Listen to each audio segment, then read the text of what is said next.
Hello friends, welcome to my channel super multibaggers.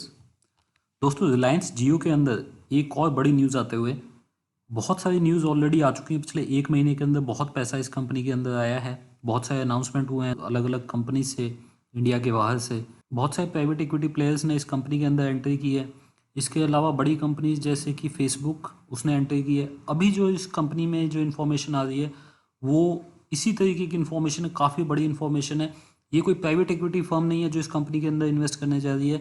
ये दुनिया की सबसे बड़ी कंपनीज में से एक है। अभी ये जो चीज़ें हैं ये कंपनी ने ऑफिशियली डिस्क्लोज नहीं की हैं, लेकिन ये बताया जा रहा है कि काफ़ी एडवांस स्टेज पे ये जो डील है ये पहुंच चुकी है। माइक्रोसॉफ्ट रिलायंस जियो प्लेटफॉर्म्स के अंदर, जो जियो प्लेटफॉर्म्स करके कंपनी है रिलायंस की, सब्सिडरी कंपनी है रिलायंस इंडस्ट्रीज की, उसमें 2.5% स्टेक, मतलब 2.5% स्टेक इस कंपनी के अंदर माइक्रोसॉफ्ट बाय करने की बात कर रही है। इसके लिए जो टोटल अमाउंट होगा वो करीब $2 बिलियन, मतलब 15,000 करोड़ के आसपास का जो अमाउंट है वो चुकाया जाएगा।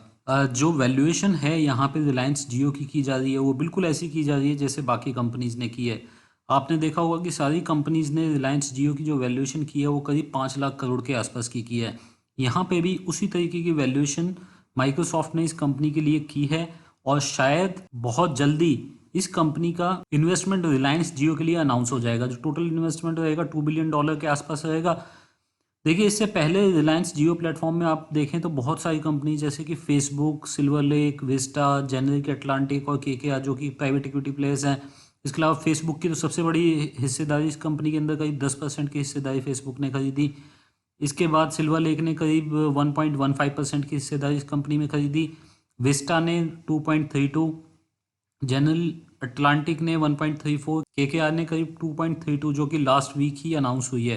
टोटल जो इन्वेस्टमेंट इस कंपनी के अंदर आ चुकी है वो आ चुकी है 78,562 करोड़, जो कि ऑलरेडी अनाउंस हो गया है। ये जो पूरा पैसा है ये कहाँ यूज़ होगा? ये इस कंपनी का, रिलायंस का जो डेट है उसको ख़त्म करने के लिए यूज़ होगा।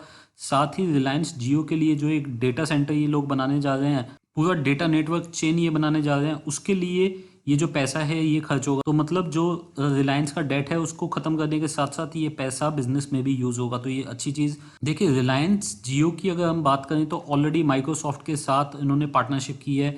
अभी आपको पता होगा कि 2 महीने पहले ही जो माइक्रोसॉफ्ट के सीईओ हैं सत्या नडेला, वो इंडिया में आए थे, और उनके साथ मुकेश अंबानी की काफ़ी मीटिंग्स वगैरह हुई, जिसमें कि इन लोगों ने, माइक्रोसॉफ्ट और रिलायंस जियो ने एक पार्टनरशिप की जिसमें कि डेटा सेंटर बनाने का काम करेगी माइक्रोसॉफ्ट के लिए रिलायंस जियो।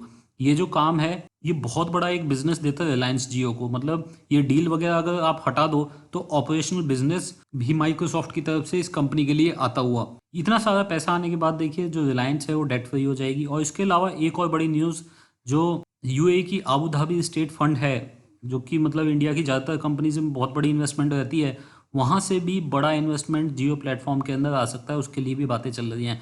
ये अमाउंट भी करीब $1 बिलियन के आसपास का हो सकता है, मतलब 7,000 करोड़ के आसपास का अमाउंट ये भी हो सकता है। तो अभी भी अगर हम देखें तो 17% स्टेक बेचने के बाद अभी 3% के 3.5% के लिए बात चल रही है। हो सकता है और भी प्राइवेट इक्विटी प्लेयर्स या इन्वेस्टर आएँ और ये जो टोटल इन्वेस्टमेंट है ये करीब 25% के आसपास पहुंचा दी जाए।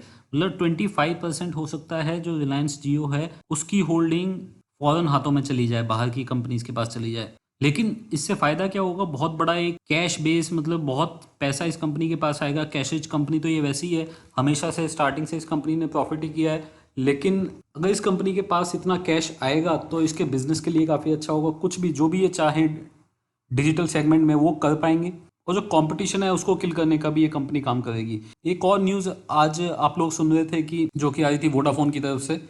वोडाफोन में न्यूज़ आ रही थी कि शायद गूगल वहाँ पे इन्वेस्ट करने वाला है, लेकिन आज वोडाफोन ने इस न्यूज़ को नकार दिया है।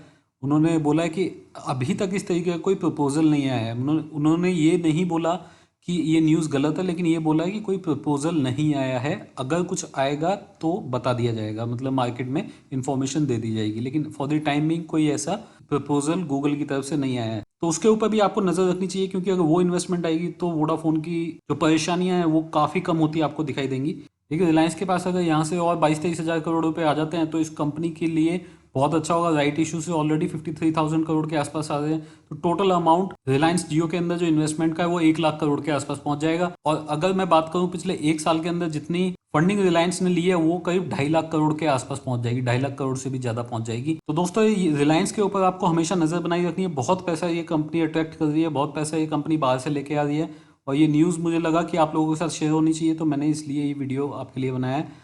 अगर आपको ये वीडियो अच्छा लगा हो तो आप इस वीडियो को लाइक जरूर कीजिएगा, आप इसको शेयर कर सकते हैं। अगर आपको मेरी वीडियोस पसंद है तो मेरे चैनल को सब्सक्राइब कर लीजिए। फ्यूचर में जो भी वीडियो मैं अपलोड करूँगा उसको नोटिफिकेशन आप लोगों को मिल पाएगा और वो वीडियो आप लोग देख पाएंगे। अभी के लिए इतना ही।